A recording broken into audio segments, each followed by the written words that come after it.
Sir मैं तवज्जो चाहती हूँ आपकी। स्पीकर साहब, सर आपकी तवज्जो चाहती हूँ। जी प्लीज। जी सर। प्लीज सॉरी, वो मल्टीटास्किंग। सर मेरा इशू है कि मेरे लीडर ने मुझे आंखों में आंखें डाल के बात करनी सिखाई है। सर अगर मुझसे आई कांटेक्ट नहीं होगा तो मैं बात नहीं कर सकती हूँ। सर मेरी आपसे गुजारिश है। सर ऐनक पहन लें, ऐनक पहन ले सर, ऐनक पहन ले सर। सर लीडर हूँ, अपने हल्के से 1.5 लाख वोट लेकर आई हूँ। तो सर अगर आप मुझे सुनेंगे नहीं तो फिर मैं बात नहीं कर सकूंगी। मैं सुन लूंगा, देखूंगा नहीं। आई कांटेक्ट खवातीन के साथ अच्छा नहीं लगता।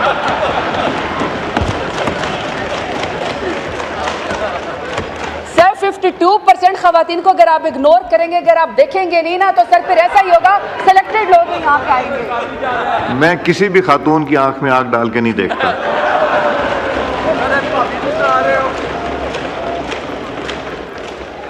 चले सर। ताज गुल साहिबा, आप ये फाइनेंस के ऊपर। जी बहुत शुक्रिया स्पीकर साहब।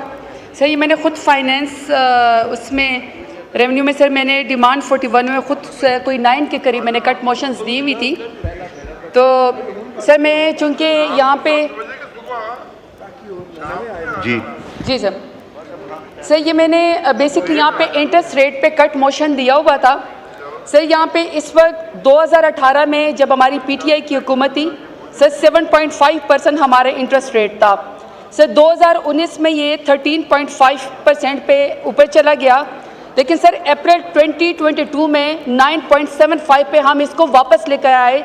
सर हम इसको सिंगल डिजिट के अंदर लेकर आए।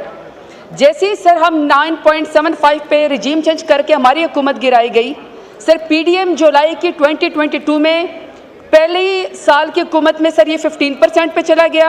अप्रैल 2023 में सर ये 21% पे चला गया और सर ये जून 2024 में 22% पे सर हमारा इंटरेस्ट रेट चला गया। सर मैं तवज्जो चाहती हूँ आपकी। स्पीकर साहब, सर आपकी तवज्जो चाहती हूँ। जी प्लीज। जी सर। सर अब ये जो इंटरेस्ट रेट है जो हम 9.75% पे छोड़ के गए थे, ये मौजूदा सर स्टेट बैंक का जो इस वक्त फिक्स रेट है वो सर 22% पे जो है ये पीडीएम की हुकूमत इस वक्त पहुंचा दिया है।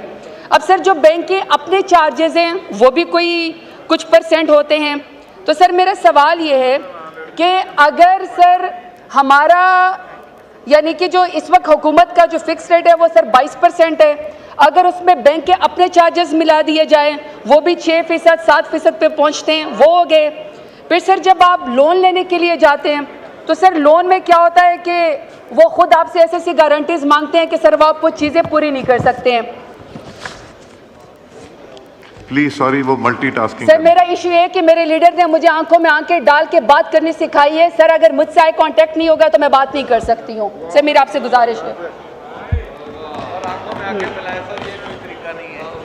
सर ऐनक पहन लें, ऐनक पहन ले सर, ऐनक पहन ले सर।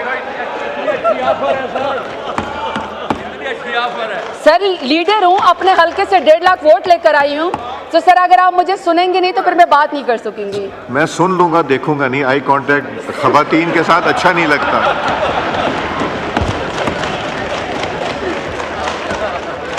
सर 52% खवातीन को अगर आप इग्नोर करेंगे, अगर आप देखेंगे नहीं ना, तो सर फिर ऐसा ही होगा, सिलेक्टेड लोग यहाँ पे आएंगे। मैं किसी भी खातून की आंख में आंख डाल के नहीं देखता।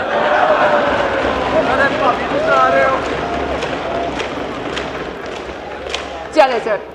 अब सर मैंने सर पहली बात ये की थी कि सर 9.75 सिंगल डिजिट पे सर हम छोड़ के आए थे इंटरेस्ट रेट, मौजूदा सर 22% पे हो गया है। तो अभी सर मैं जो जिनिंग फैक्ट्रीज है सर मैं उसके लिहाज से बात करना चाहती हूँ, क्योंकि सर मेरे साउथ पंजाब में मेरा डेरा गाजी खान से ताल्लुक़ है, तो सर हमारी तरफ कॉटन ही उगती है। अब सर जो मेरी वो है, मैं बनोला की सीट के ऊपर बात करना चाहती हूँ। सर बनोला सीट जो है इस वक्त 18% के ऊपर उसका सीट मिल रहा है, ये टैक्स है 18% का।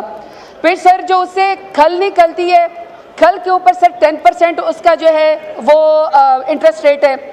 फिर सर जो इसके ऊपर जो इसमें से ऑयल निकलता है सर, ऑयल के ऊपर जो है वो 10% का फिक्स जो है इन्होंने इंटरेस्ट रेट लगाया हुआ है। और सर जो बिजली चार्जेस हैं वो सर 12 लाख हर जिनिक फैक्ट्री को आते हैं, फिक्स है सर। अगर आप फैक्ट्री चलाएं या आप फैक्ट्री ना चलाएं, तो अगर आप नहीं चलाएंगे, आपकी फैक्ट्री नहीं चलेगी, बंद भी लगेगा, तो भी सर आपको 6 लाख देने पड़ेंगे। अब सर मैं सिर्फ इस चीज़ के ऊपर बात कर रही हूँ कि हमारे साउथ पंजाब में चूँकि कॉटन उगती हैं, हमारी सारी सराय की ख़वातीन सर जो पर्दा कर दिए घरों से नहीं निकलती हैं, लेकिन कॉटन एक वाहिद फसल है सर, वो सारी ख़वातीन बाहर आती है, वो इसकी कॉटन की चुनाई करती हैं और सर पूरा साल में उनकी जेब में उस वक्त इंडिपेंडेंटली पैसे आते हैं जब वो ख़वातीन जो है वो पैसे बना सकती हैं। अब सर जब ये जिनिक फैक्ट्री बंद हो जाएंगी, जिसका मैंने आपको इंटरेस्ट रेट बता दिया है, अब सर PCGA जो है वो ये कहती है कि हम इस दफ़ा जो है वो कॉटन ख़रीदेंगे ही नहीं। अब सर जब वो कॉटन ख़रीदेंगे ही नहीं तो किसान के पास तो पैसे नहीं आएंगे, और वो जो हमारी ख़वातीन जो मैं आपको बता रही हूँ जो डेरा गाजी खान में साउथ पंजाब में कॉटन की चुनाई करती है, जो वो पहली दफ़ा फील करते हैं कि हम इंडिपेंडेंट हो गए हैं, सर ये एक तो ये वाला नुकसान हो गया कि ख़वातीन को सिर्फ बिस्क की लाइन में नहीं खड़ा करना कि आपने उनकी जेब में किसी तरीके से 10,000 या 12,000 डालने हैं, सर उनको तो हमने लेबर फोर्स के अंदर भी लेकर आना है, हमने उनको जॉब्स भी देनी है। तो सर ये जो इस वक्त पॉलिसी है मौजूदा हुकूमत, इसकी वजह से सर ख़वातीन की ये कपास की चुनाई की भी ये भी ख़त्म हो गई है।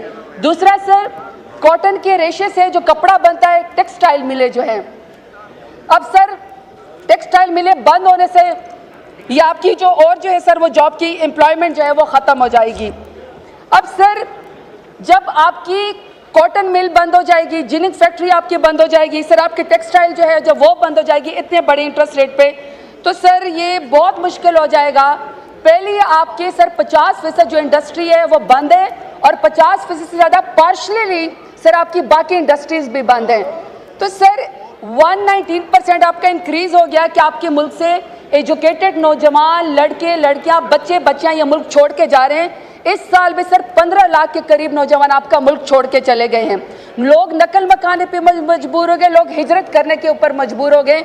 मेरा ख्याल है कि सर जितना इनकी पॉलिसी ने इंटरेस्ट रेट ने सर ये बिल्कुल कॉस्मेटिक्स है, ये समझते हैं कि मुल्क से बाहर डॉलर नहीं जाएंगे, इकोनॉमिक एक्टिविटी होगी, सर इकोनॉमिक जो एक्टिविटी वो तो बिल्कुल रुक गई है। सर आप आंखें मिलाने के बजाय साइड से निकल के चले गए हैं।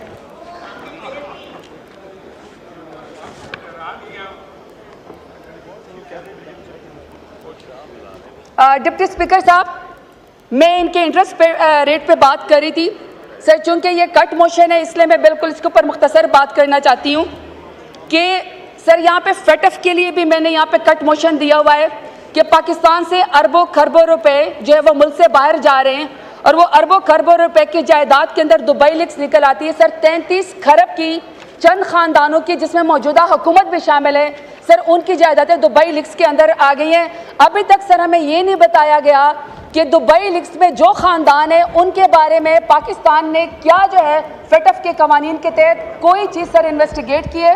और आपको पता है सर फेटफ के कवानीन में अगर आप ये ब्लैक मनी आपके इकोनॉमी में आती है तो सर वो टेरर फाइनेंसिंग के अंदर जाती है। सर आखिरी सर मेरा कमेंट ये है कि सर एक शख्स है जिसका नाम इमरान खान है सर, जब वो वज़ीर आज़म था तो वो मदीना की गलियों में शान रसूल में नंगे पैर फिरा करता था, उसको तो सर आपने बंद कर दिया काल कोठरी के अंदर पाकिस्तान से मोहब्बत की सज़ा में, एब्सोल्युटली नॉट कहने की सज़ा में। सर एक दूसरा शख्स भी है जो सर हबीब जालिब की नज़में पढ़ा करता था, गलियों में घूमता था और वो कहता था मैं नहीं मानता, मैं नहीं मानता। अब पता चला है वो सब कुछ मानता है, सब कुछ मानता है सर, किन की मानता है सर हमें वो बता दें। शुक्रिया सर।